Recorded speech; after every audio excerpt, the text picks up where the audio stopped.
আর নয় ছাড়, এবার চক্রান্ত করার দায়ে মুক্তি এবং মোনালিসা দুজনকেই পুলিশে দিল বিহান।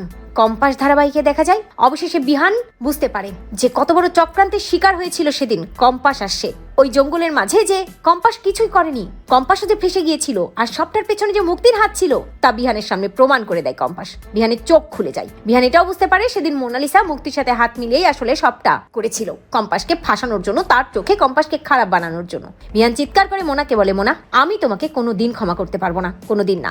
নাটক করে মোনালিসা বলতে থাকে, বিহান আমি কি করে জানবো বলো যে এই সবটাই মিথ্যে? মুক্তিমাসি আমাকে যা দেখিয়েছে, যা বলেছে আমি সেটাই করেছি, আর আমি তো তোমাকে ভালোবাসি না বিহান, তোমাকে ভালোবেসেই তো সব করেছি। বিহান মোনাকে বলে, খবরদার খবরদার, তুমি মুখে ভালোবাসার নাম করবে না, তোমার মুখে ভালোবাসার নাম মানায় না মোনা, তুমি একটা নোংরা মেয়ে, নয়তো তুমি এমন কাজ করতে পারতে না, তবে এই কাজের জন্য আমি তোমাকে শাস্তি দেব।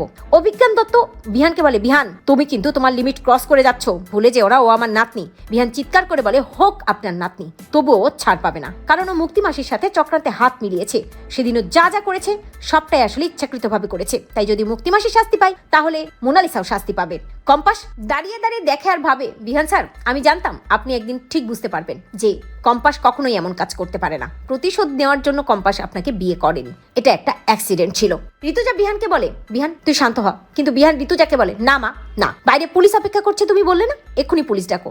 এই বলি ঋতুজাকে পুলিশ ডাকতে বলে বিহান।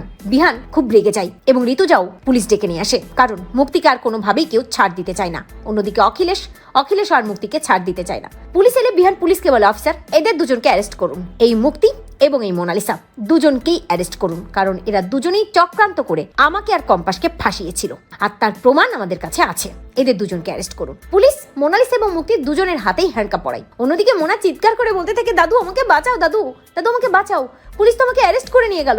কিন্তু অভিজ্ঞান দত্ত কিছুই করতে পারে না।